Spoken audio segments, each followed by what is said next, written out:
سر میں تھوڑا آپ کا ٹائم لوں گا. میں ادھر آپ سے ڈبیٹ یا آپ کہتے ہیں کہ کوئی ڈبیٹ کرنے نہیں آیا بلکہ میں سیکھنے آیا ہوں.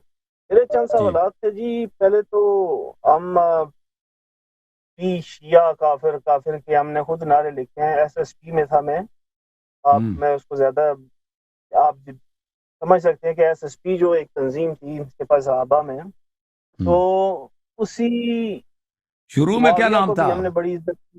شروع میں تو اے ایس ایس تھا میرا نا، نام انجمن سپاہی صحابہ. جی جی پہلے میں بالکل تو پھر A S S S S P تھا. بن ہاں پھر اس کو چینج کر دیا گیا. تم جی لوگوں نے سپاہی صحابہ پاکستان، کیونکہ اے ایس ایس جی کا جی معنی جی غلط نکلتا ہے نا. ایس ایس کا معنی جی پھر آپ لوگوں نے بالکل شرمندگی کی وجہ سے اس کا ایس ایس پی بنا دیا. وہ بھی بولو نا.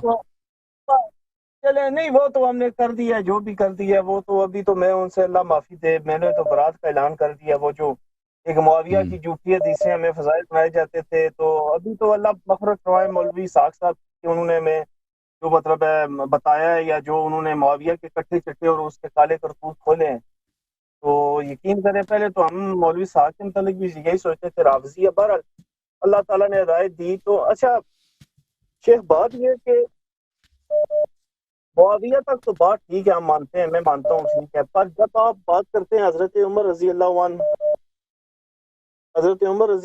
کی یا حضرت ابو بکر صدیق رضی اللہ عنہ کی چلیں ٹھیک ہے. سیدہ کائنات بی بی سلام اللہ علیہ میں بالکل ان کو فتح کے معاملے میں بی بی کو حق پہ مانتا ہوں بالکل.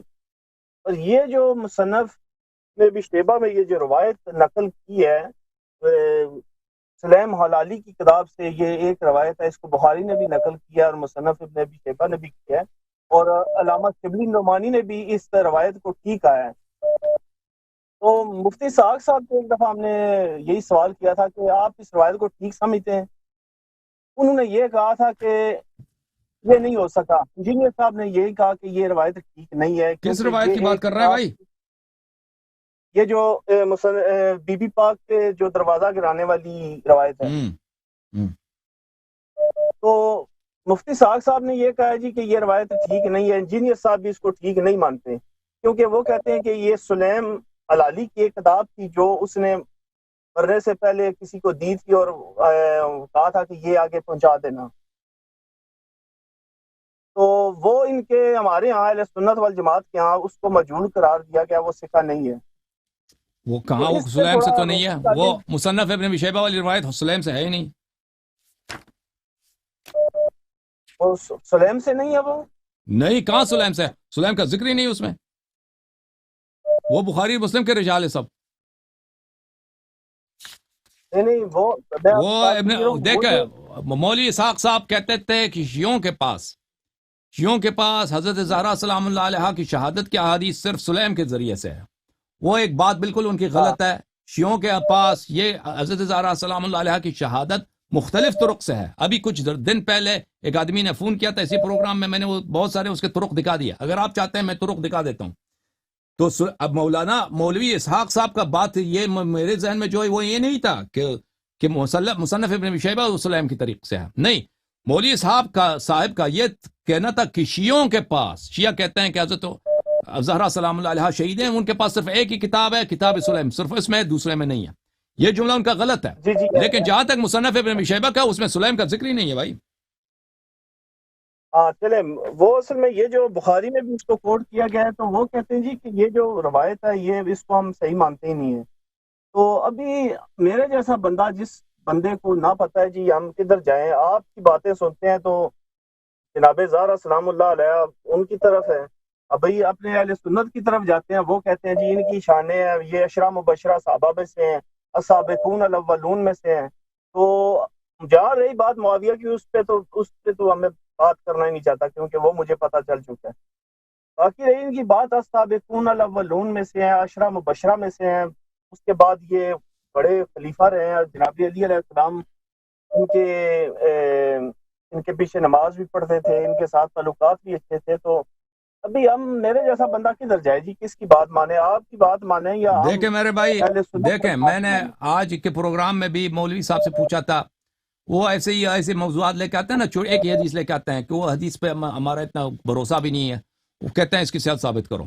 جو آپ کے مولوی صاحب آ جائے تھے، مولوی وہ کیا نام تھا، منیر عباس صاحب، دیکھیں ہاں جو وہ تو اصل جو اصل میں ہمارے متائن ہیں، متائنوں کو اگر ان کو اچھی طرح سے آپ سن لیں، جس طرح ہم جرح کرتے ہیں تو اس کو اگر اچھی طرح سن لیں تو اس میں کوئی شک ہی نہیں ہے. مثلا میں ایک جرح بتاتا ہوں.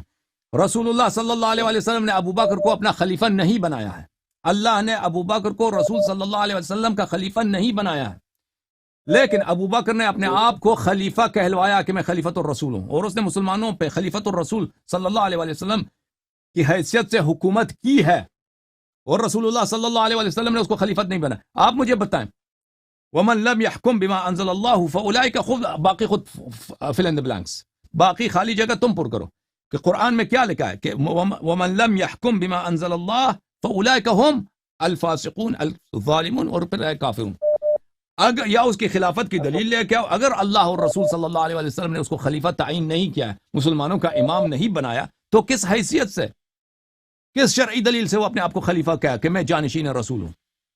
آپ کتابوں میں دیکھیں وہ خط لکھتا تھا مختلف بادشاہوں کو کہ میں خلیفۃ الرسول ہوں، اور پھر یہ کہ وہ مسلمانوں کا حکمران تھا، بادشاہ تھا، خلیفہ تھا، اس میں تو شک ہی نہیں ہے. اس کو اللہ اور رسول نے تو نہیں بنایا، تو پھر اس کی شرعی حیثیت کیا ہے؟ کیا اللہ اور رسول نے فرمایا کہ مسلمانوں کو حق ہے میرے بعد کہ وہ میرے خلیفے کی تعین کریں، حکمران کی؟ یہ تو بالکل نہیں فرمایا. پھر اسی طرح عمر کی باری آتی ہے. عمر خلیفہ تھا یا نہیں تھا؟ عمر خلیفہ تھا، تو کیسے خلیفہ بنا؟ اس کی خلافت کی شرعی حیثیت کیا ہے؟ ہاں، ایک ہے امیر المؤمنین علیہ السلام کہ رسول اللہ صلی اللہ علیہ وسلم نے فرمایا من اطاع علی فقد اطاعنی، جو اس کی طاعت کرے اس نے میری طاعت کی. علی ولی کل مؤمن من بعدی، ہر مؤمن کا ولی ہے میرے بعد. علی خلیفتی فی کل مؤمن من بعدی. یہ سب آپ کی کتب میں صحیح اسانید کے ساتھ میں حدیث کوٹ کر رہا ہوں، چاہیے تو میں ابھی دکھا دوں. میں بالکل اس بات پہ میں ذاتی طور پہ میرا جو عقیدہ یا ایمان ہے وہ یہی ہے کہ امام علی علیہ السلام کا حق تھا خلیفہ اول، اور میں امام علی علیہ السلام کو افضل مانتا ہوں تمام شیخین سے. پر یہ بات مجھے عزم نہیں ہوتی کہ جب یہ دروازے والی بات سنتا ہوں تو مجھے بھی ہم کس طرف جائیں؟ جی آپ بتائیں، عوام کدھر جائے؟ آپ خود بتائیں. جب آپ خود کہتے ہیں مسئلہ فتح میں حق اہل بیت علیہ السلام کے ساتھ تھا، تو اس کا مطلب ہی یہی ہے کہ ابو بکر نے جھوٹی حدیث گڑھی ہے.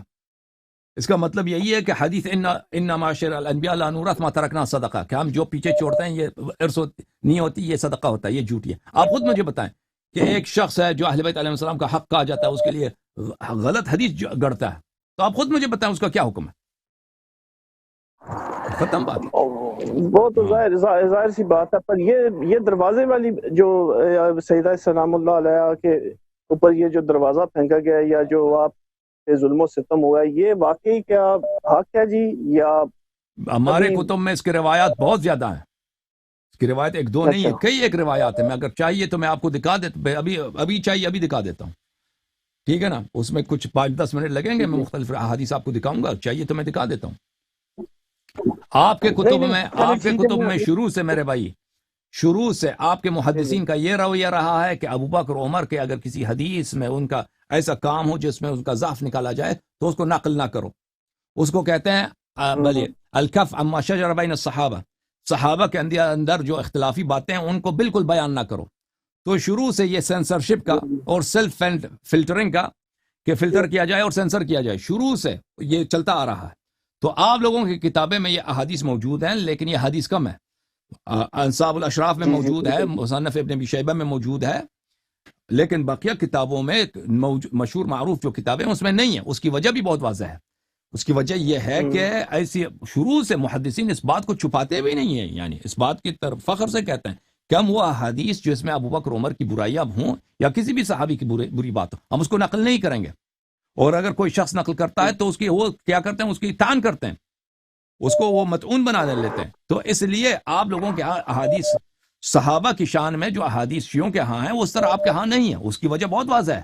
اگر کئی سو سال سے علماء خود فلٹرنگ کرتے ہیں، سینسرشپ کرتے ہیں، تو یہ احادیث کم نقل ہوں گے. اور جو علماء نقل کرتے ہیں ان کو تان لگاؤ کہ یہ بھائی کذاب ہے، جھوٹے ہیں، یہ غلط لوگ ہیں، تو ایسے احادیث خود بخود ضعیف ہو جاتی ہیں. کیونکہ جو بھی شخص اس حدیث کو نقل کرے وہ چاہے کتنا اچھا آدمی ہو، کہتے ہیں کہ یہ صحابہ کے خلاف اس نے حدیث نقل کی، اچھا آدمی نہیں ہے، تو تاریخ میں وہ متعون ہو جاتا ہے.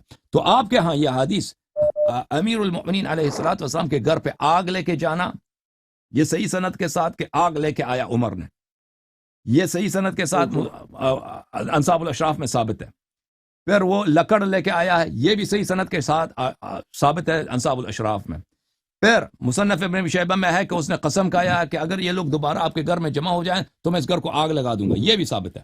لیکن اس سے مزید آپ لوگوں کی کتاب میں نہیں ہے کہ وہ پھر اس نے واقعا آگ بھی لگایا یعنی حملہ نہیں کیا. لیکن ہماری کتابوں میں یہ ہے کہ مثلا زبیر کے ساتھ ہاتھ پائی ہوئی ہے، طلحہ کے ساتھ وہاں پہ ہاتھ پائی ہوئی، اس سے تلوار چھین کے اس کو مارا ہے ان لوگوں نے، کیونکہ طلحہ زبیر جو تھے یہ شروع میں وہ مخالف تھے ابو بکر کے بیعت کے.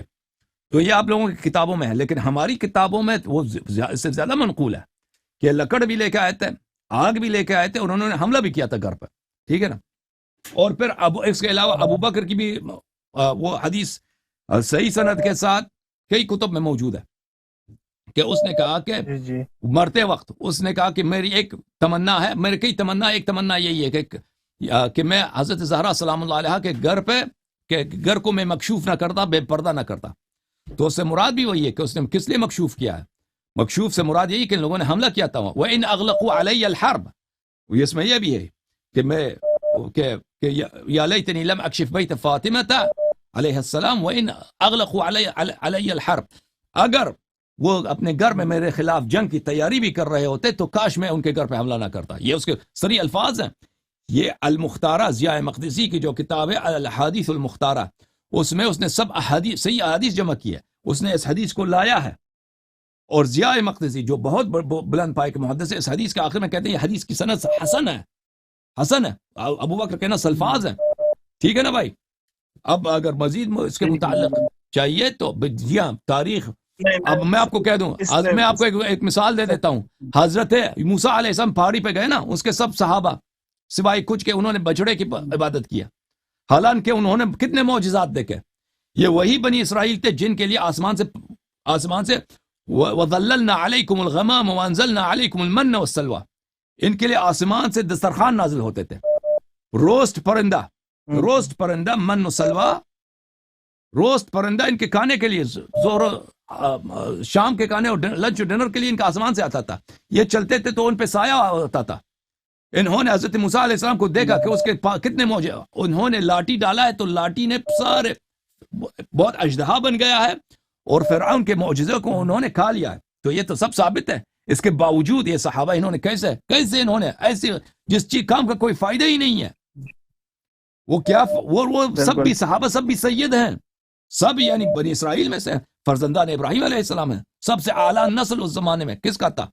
بنی اسرائیل کا تھا. اس زمانے میں سب سے اعلیٰ نسل دنیا میں، سب پیغمبر زادے بنی اسرائیل. انہوں نے بچڑے کی عبادت کی ہے، بچڑے کے سامنے انہوں نے نماز جماعت میں نہیں سجدے کیے ہیں، سجدہ کیا بچڑے کے سامنے. ہاں تو یہ کہ غلطی ان کی بہت بڑی ہے. قرآن لیکن ہم کیا کہہ دیں کہ اس کو ماننا بہت مشکل ہے، لیکن قرآن کی آیت ہے. مزید کچھ بولے بھائی صاحب. اچھا سر، ایک ناسبی سے میری کل پرسوں بات ہو رہی تھی، تو اس نے مجھے ایک بہار الانوار میں سے والیوم 43 پیج 78 میں ایک مجھے اس نے حوالہ دیا ہے. میں وہ الفاظ اپنی زبان پہ نہیں لا سکتا، تو یہ اس کے متعلق اگر آپ یہ مجھے چیک کر کے دیں کہ واقعی بہار الانوار والیوم 43 جلد نمبر 45 اور پیج نمبر 78 جو ہے، اس کے متعلق اگر آپ تھوڑا جی میں دیکھ لیتا ہوں اس میں کیا، ابھی دیکھتا ہوں. اور ایک اصول کافی جلد نمبر 5 میں سے ہے، صفحہ نمبر 207. یہ مثلا ایسی باتیں ہیں کہ میں زبان پر نہیں لانا چاہتا، کافی معاذ اللہ. دیکھیں جلد نمبر 43 صفحہ نمبر 78 میں آپ کو دکھا دیتا ہوں. یہ عزیزو بہار الانوار ہے، جلد نمبر 43، دار الحیات تراث العربی جلد 43، اس میں صفحہ نمبر 78 آپ کو لے کے چلتے ہیں.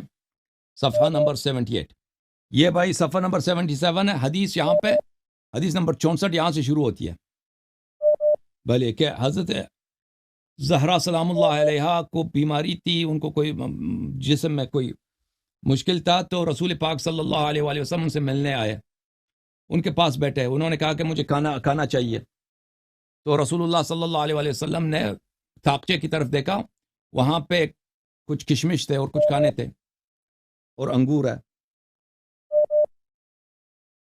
اور فوضع بین یدی فاطمہ، اس کو حضرت زہرا سلام اللہ کے سامنے رکھا ہے.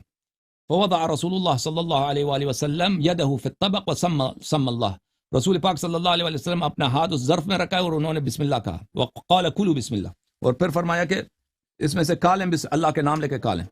فاکلت فاطمۃ ورسول اللہ صلی اللہ علیہ وسلم وعلی والحسن والحسین علیہم السلام، ان سب لوگوں نے اس سے کھانا شروع کیا ہے۔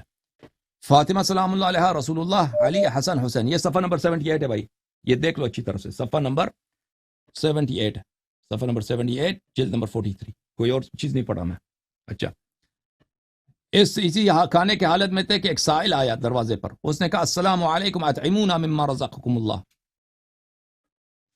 اس نے کہا کہ ہمیں کھانا دے دو اللہ کے نام پر۔ تو رسول اللہ صلی اللہ علیہ وسلم نے کہا اخسا، چلے جاؤ یہاں سے۔ فقالت فاطمہ یا رسول اللہ ما هكذا تقول للمسکین، رسول اللہ صلی اللہ علیہ وسلم نے سے عرض کیا زہرا سلام اللہ علیہ نے کہ آپ یہ مسکین، یہ جو ہے غریب آدمی سے آپ اس طرح کیوں کہہ رہے ہیں؟ تو اس نے کہا فقال النبی صلی اللہ علیہ وآلہ وسلم انه شیطان، یہ شیطان ہے جو دروازے پہ آیا، وان جبرائیل جاءکم بهذا الطعام من الجنہ، جبرائیل یہ طعام جنت سے لے کے آیا تھا، یہ جو انگور اور کشمش وغیرہ ہے۔ فاراد الشیطان ان یصیب منه ما كان ينبغي ذلك ينبغي له، اور یہ شیطان جو تھا وہ جنت کے کھانے سے کھانا چاہ رہا تھا تو اس کے لیے حرام ہے، اس لیے میں نے کہا اخسا، میں نے کہا کہ دور ہو جا، دفع ہو جائے یہاں سے۔ اچھا، وان حذیفہ نے کہا کان النبی صلی اللہ علیہ وسلم لا ينام حتى يقبل عرض وجنة فاطمة او بين ثدييها، کہ رسول اللہ صلی اللہ علیہ وسلم اس وقت تک نہیں سوتے تھے، وجنہ اس کو بولتے ہیں، وجنہ، وجنتین اس کو، کہ اپنی بیٹی کا یہ کیا ہے وجنہ، وہ بوسہ نہ دیتے ہو، یا بین ثدییہا، یا ان کے سینے پہ بوسہ نہ دیں، ان کے چھاتی پہ بوسہ دیتے وہ سو جاتے تھے۔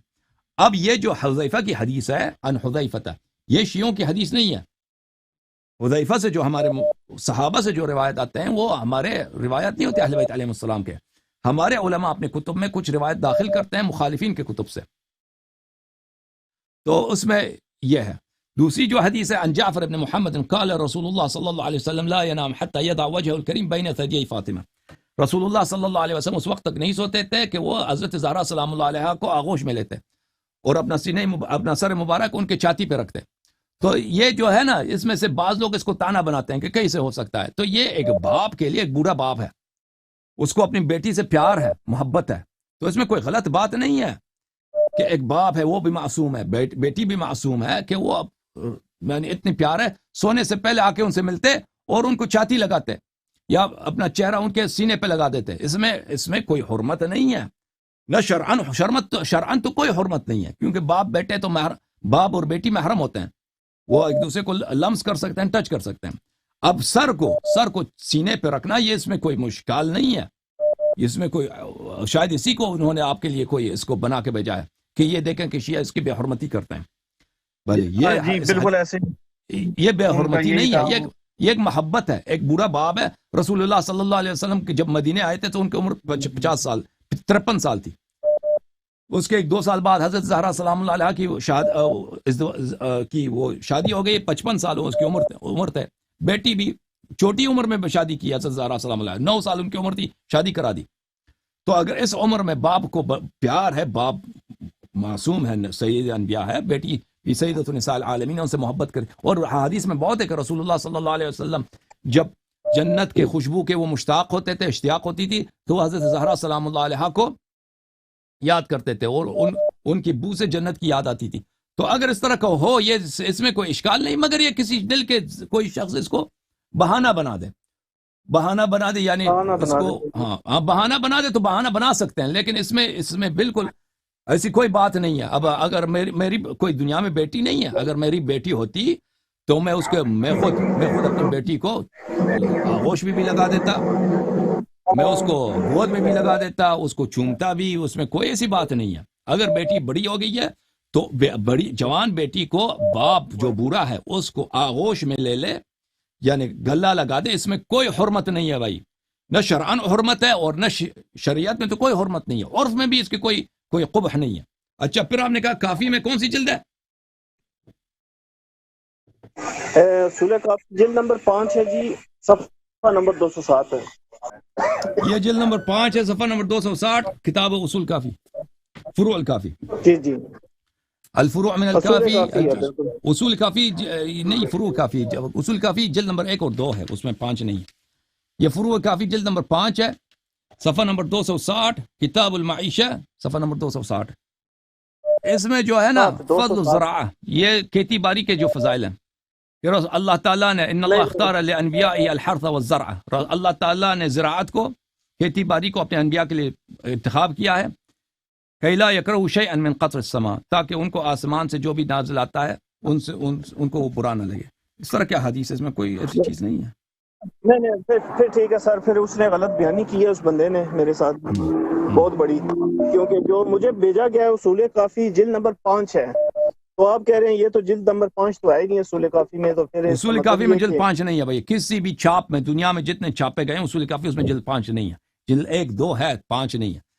وہ جلد نمبر 5 پھر وہ فروع اچھا کافی بن جاتا ہے.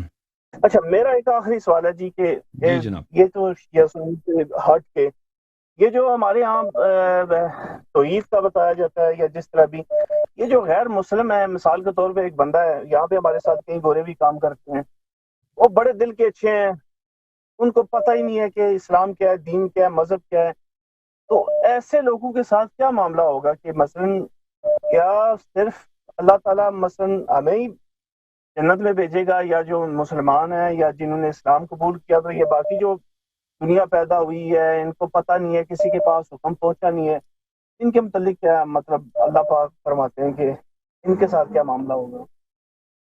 جی میرے بھائی، ان کے ساتھ کیا ہوگا میں آپ کی خدمت میں عرض کرتا ہوں. اب آپ سن لیں، آن لائن سن لیں، ٹھیک ہے نا؟ جی جی. Okay, thank you. دیکھیں، شیعہ مذہب میں جو کافر ہیں ان پہ حجت تمام نہیں ہوا ہے. جو کافر ہیں حجت ان پہ تمام نہیں ہوا ہے. ان کا کیا حکم ہے؟ میں قرآن مجید سے اس کا جواب دے دیتا ہوں. اعوذ باللہ من الشیطان الرجیم. یہ قرآن مجید میں سورہ نساء میں ہے کہ ان الذين توفاهم الملائكة ظالمي انفسهم قالوا فيما كنتم قالوا كنا مستضعفين في الارض قالوا الم تكن ارض الله واسعة فتهاجروا فيها فاولئك مأواهم جهنم وساءت مصيرا. کہ جو لوگ ان کو اللہ تعالیٰ ان کو موت دے دیتا ہے، ٹھیک ہے نا، اور وہ کافر ہیں، ملائکہ آ جاتے ہیں کہ آپ کس حالت میں تھے، قالوا كنا مستضعفين في الارض، وہ کہتے ہیں کہ ہمیں تو پتہ نہیں تھا حق کیا ہے، ہم کبھی تحقیق نہیں کی. تو ان سے کہا جائے گا الم تکن ارض اللہ واسعة فتهاجروا فيها، ان سے کہا جائے گا کہ کیا اللہ کی زمین بڑی نہیں تھی کہ آپ جا کے وہاں پہ ہجرت کرتے، دین سیکھتے، دین پہ عمل کرتے. پس یہ لوگ جہنم جائیں گے. الا المستضعفين من الرجال والنساء والولدان لا يستطيعون حيلة ولا يهتدون سبيلا. مگر وہ لوگ مستضعفین من الرجال، جو لوگ یہ کام نہیں کر سکتے، تحقیق نہیں کر سکتے، حق کا پتہ چلنا ان کے لیے ناممکن ہے، ٹھیک ہے نا، یا وہ عورتیں یا وہ بچے، عورتیں اور بچے، لا یستطیعون حیلۃ، ان کے پاس کوئی چارہ کار نہیں ہے، دین سیکھنے کے لیے، ہدایت پانے کے لیے کوئی طریقہ کار نہیں ہے. ولا یہتدون سبیلا، اور اور وہ راہ کار ان کو نہیں معلوم کہ ہم کس طرح سے جائیں. حق دین حق اسلام حق ہے، دین اسلام میں بھی اتنے مختلف مذاہب ہیں، ان میں سے حق کون سا ہے اس کو ڈھونڈ لیں، اس پہ ایمان لائیں. ان کے لیے ایسا کوئی چارہ کار نہیں ہے. فَأُولَئِكَ عَسَى اللَّهُ أَن يَعْفُوَ عَنْهُمْ، پر اللہ تعالیٰ عَسَى اللہ، ہمارے احادیث میں ہے کہ عصا من اللہ واجب ہے، جہاں پہ قرآن میں عصا کہا گیا ہے وہ واجب ہوتا ہے. شاید سے مراد ہے یعنی حتماً اللہ تعالیٰ ان کی مغفرت کرے گا. وَكَانَ اللَّهُ عَفُوًا غَفُورًا، اور اللہ عفو اور غفور ہے. اللہ کے ایسے بندے جو مثلاً وہ نہیں کر سکتے، مسلمان نہیں بن سکتے، ٹھیک ہے نا، مثلاً ایسے گورے بہت ہیں کہ دل کے اچھے ہیں، مسلمان نہیں بن سکتے. کیوں مسلمان نہیں بن سکتے؟ کیونکہ ان کے لیے ممکن نہیں ہے کہ وہ سمجھ لیں کہ اسلام ایک بہتر دین ہے، کیونکہ مسلمانوں کی ایک ایسی اپنی حرکت ہے نا کیونکہ مسلمان کوئی بنے کیوں، مسلمانوں کے کرتوت دیکھو نا، کوئی کیوں مسلمان بنے ہے بھائی؟ کوئی مسلمانوں کو دیکھ کر کوئی مسلمان بننا چاہے گا دنیا میں؟ پاگل ہی ہوگا، ٹھیک ہے. لیکن مسلمان کوئی کیوں بنے گا؟ مسلمان یہ بنے گا کہ توحید مسلمانوں کی بہترین ہے، ٹھیک ہے نا، اور توحید میں مسلمان کئی مختلف مکاتب فکر میں. اس کے علاوہ کوئی مسلمان کیوں بنے گا؟ اس کو پتہ چل جائے گا کہ رسالت پناہ صلی اللہ علیہ وآلہ وسلم کی شریعت صحیح شریعت ہے، وہ واقعاً اللہ کے رسول ہے. تو اس کام یہ پتہ چلنا یہ آسان نہیں ہے ایک غیر مسلم کے لیے. اگر وہ تحقیق کر سکتا ہے، اس کو پتہ چل سکتا ہے وہ، لیکن وہ نہیں کرتا، پرواہ نہیں اس کو. تو پھر وہ تو جہنم جائے گا. لیکن ایک شخص ہے نہیں کر سکتا اس کے لیے، تو وہ اللہ تعالیٰ اس کو معاف کرے گا. یہ قرآن کی آیت ہے، اس میں روایات بھی. اچھا آپ کی خدمت میں عرض کروں نا، وہ جو میں نے حدیث کو بولا تھا کہ بخاری سے دکھاؤں گا. یہ کتاب ہے صحیح بخاری کی کتاب ہے. صحیح بخاری کی کتاب ہے، چھاپ دار احیاء التراث العربی، سنہ 2001 میں چھپی ہے. کتاب الطب میں ملاحظہ فرمائیے. ان النبی صلی اللہ علیہ وسلم کان یقول للمریض، رسول اللہ صلی اللہ علیہ وسلم مریض کو اس طرح کہتے تھے: بسم اللہ تربت ارضنا بریقت بعضنا یشفی سقیمنا. بسم اللہ تربت ارضنا، ہماری زمین کی مٹی، بریق بعضنا، ہمارے لعاب دہن کے ساتھ، ہماری زمین کی مٹی ہمارے لعاب دہن کے ساتھ، یشفی سقیمنا باذن ربنا، ہمارے مریض کو شفا دیتی ہے اللہ کے اذن سے. ٹھیک ہے نا، یہ بخاری کی حدیث ہے. بخاری کے حدیث کہ ہماری زمین کی مٹی ہماری تھوک کے ساتھ، ہمارے لعاب دہن کے ساتھ ملایا جائے، ہماری مریض کو شفا ہو جاتی ہے باذن اللہ تبارک و تعالی. ٹھیک ہے نا. تو رسول پاک صلی اللہ علیہ وسلم کا جو خاک پا ہے وہ شفا دے دیتی ہے. یہ بخاری کی حدیث ہے. تو لیکن ان سے طلب نہیں کر سکتے، جی ان سے طلب نہیں کر سکتے شفا دے.